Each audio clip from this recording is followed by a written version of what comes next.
Okay. All right. First of all, I'd like to thank everybody for coming and listening to my speech. Anyhow, so a couple months ago, I was working on a bus, which was on a jack, as I'm pretty sure everybody knows, and almost. And I was under the bus, and my coworker was lowering it off the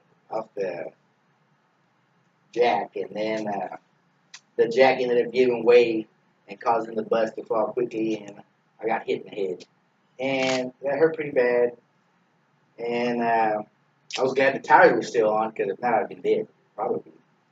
So anyhow, my name is John, and we'll be speaking to you about my three qualities that I possess. First of all, I'm old-fashioned. Everybody calls me old-fashioned. That know me like family-wise. I'm a hard worker, and I'm superstitious. So, my mother always says all-fashioned. Like instead of old-fashioned, I don't know why she says all-fashioned, which is funny to me because when she speaks about something like old, like she sees like something old at a store, oh that's all fashioned. And I'm like, no, it's old fashioned. I tell her, I'm very old fashioned, especially with providing for my family. Meaning, I like to work and be able to allow my wife to stay home with the kids. My smallest will be turning 6 years old on Monday, and you know, I don't like, I wouldn't want her to leave her at a daycare. I think that's, I don't know, just leaving a little girl at a daycare or with somebody else, kind of, I don't like that. So I talked to my wife about it, and she said that she would stay home with her, so that was good. And thinking this way, like of old fashioned, I believe that it allows me to be able to provide for my family, keep the home running at the same time with my wife being there at home.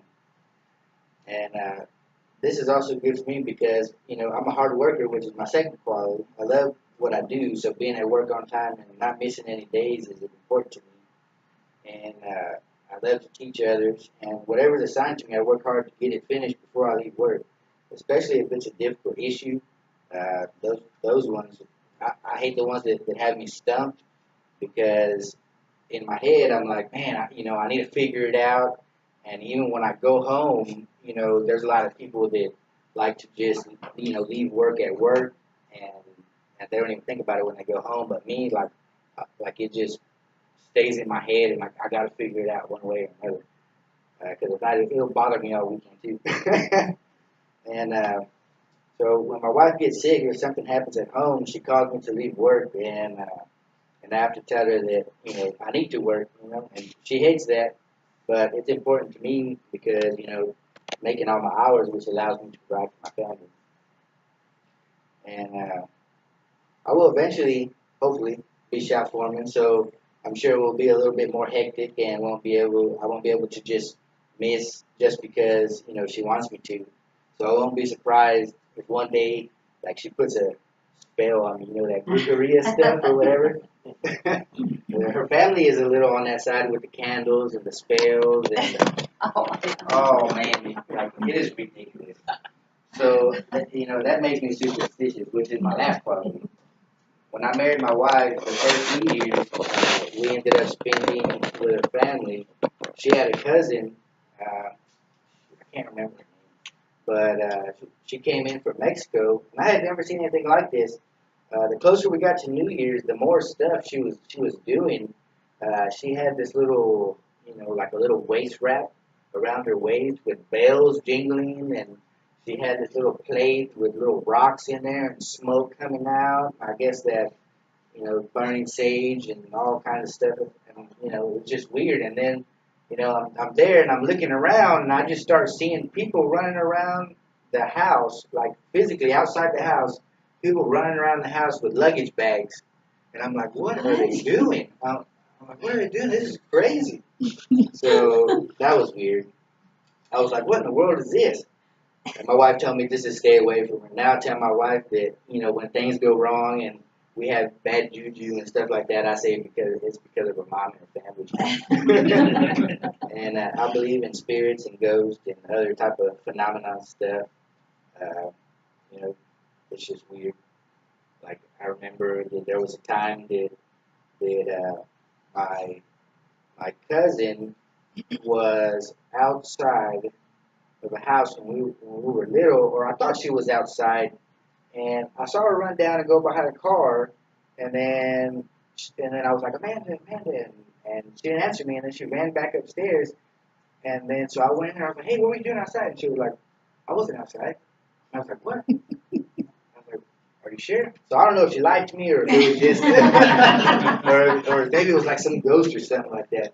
But anyway, besides that, me and my wife, we'll be going to one of those homes on Halloween to do the ghost hunt and stuff like that. So yeah, I'm a little superstitious about stuff like that. So I think it'd be kind of interesting. So when you think of me, just remember that I'm old-fashioned, hard worker, and I'm superstitious, and I believe that being a hard worker is I don't know. I don't like for like other people to slack. Like I'd like them to put in a type of effort that I put in. And I think I got that from being in the military, made me more responsible, and like I said, being a hard worker. The last 6 months when I was in Iraq, I don't know if anybody knows. I know maybe like a couple of you know. The last 6 months when I was in Iraq, I was assigned to a task force unit. They were going after tier one objectives. We had a special forces master sergeant, a couple of Navy SEAL guys, our regular infantry, stuff like that. And they had over 20 vehicles. Chose me to be the mechanic out there for 6 months by myself. So I had to manage pretty much 20 plus vehicles, along with dealing with the special forces master sergeant telling me that he needs his gun truck ready, and why isn't his gun truck ready? It's, it's just stuff like that. And I'm like, well, you guys messed up the gun truck, so we're waiting on parts. So, but that's me, John. Nice to meet you, John.